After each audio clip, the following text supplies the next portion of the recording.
Hey guys, this is Diego de Memphis of MySimsLoveAffair.com, and I wanted to come to you today to talk about the Sims 4 world map that I created several years ago.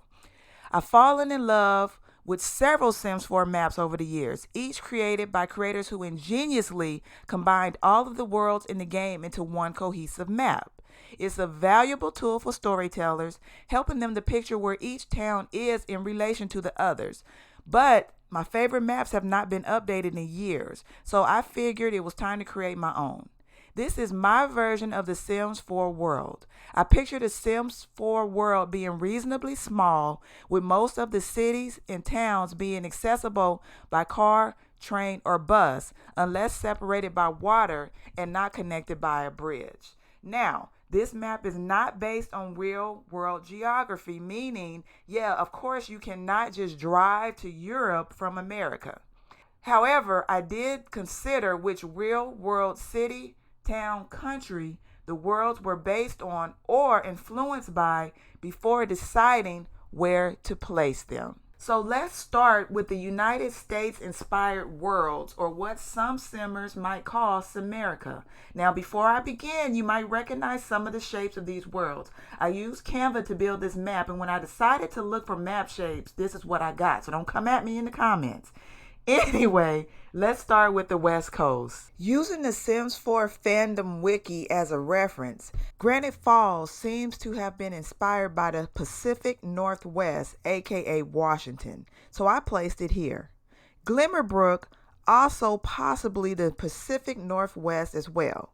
San Sequoia, this one is obviously based on San Francisco, so I figured it fit well right here.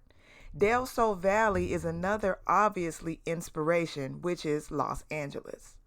Moonwood Mill, not quite as obvious, but it gives Pacific Northwest vibes and sort of matches the Granite Falls and Glimmerbrook vibe. Chestnut Ridge. This appears to have been inspired by the deserts of the southwestern United States, so I placed it here. And below that, we find Strangerville, which is very similar to what you'll find in that same area. Oasis Springs also fits right in this area. So moving back up to Copperdale, this one is not as obvious, but the wiki says it could possibly be based on towns in the Rocky Mountains. Now it's a little more pushed over on my map, but I think that this location works well.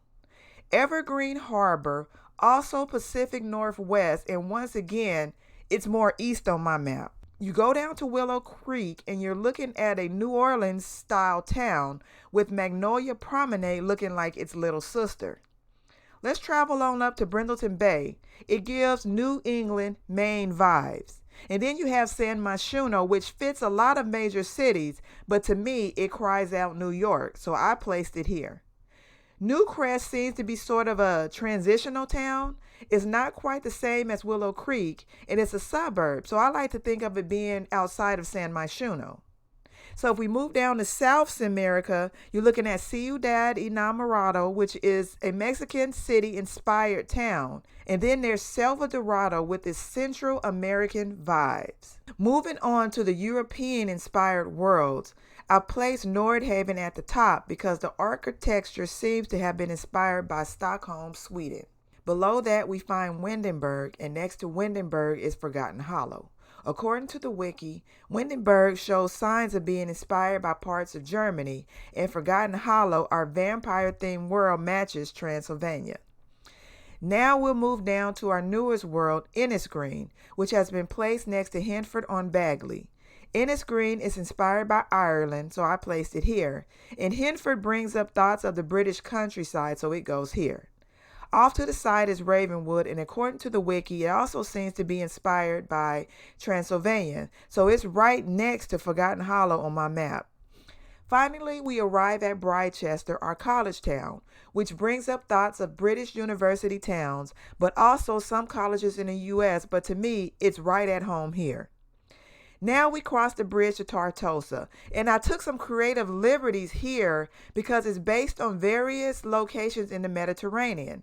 I say that because if we ever get an African-inspired world, they will share the space with Tartosa. Finally, let's take a look at the worlds which in my head would have to be reached by ship or airplane. We'll start with Sulani. Someone in my comment section said that the world shape is basically the Polynesian islands upside down. I don't know if that was criticism, but it's cool either way because Polynesia is exactly what Sulani was inspired by. There's also a lot of Hawaiian island influences here as well. Finally, let's take a look at our two Asian-inspired worlds. Because we have the heavy snow in Mount Komaribi, it makes sense to me that it would be up north. The Japanese influence are obvious here. Below that is Tomarang, with its Southeast Asian inspiration. So we're talking Indonesia, Malaysia, and Thailand. Last, we have Batu. Batu is not really on the map. It's in space because it's from the Star Wars franchise and is located on another planet like the hidden world of Sixum. In my game, I play it as an amusement park, which places it here on Sim Earth, possibly next to Willow Creek, where a Florida-inspired world would go. But if you want to play it for what it is, it's off the map. But that's my version of the Sims world in map form. This map has been very popular on my website, and I thought it would be helpful to do a video about it as well. As we receive new worlds, this map will be updated. Check out the link in the description for a printable version available in PDF and PNG forms. This is version 6 of the map, but previous versions are available there as well. Thanks so much for watching. Please comment, like, and subscribe.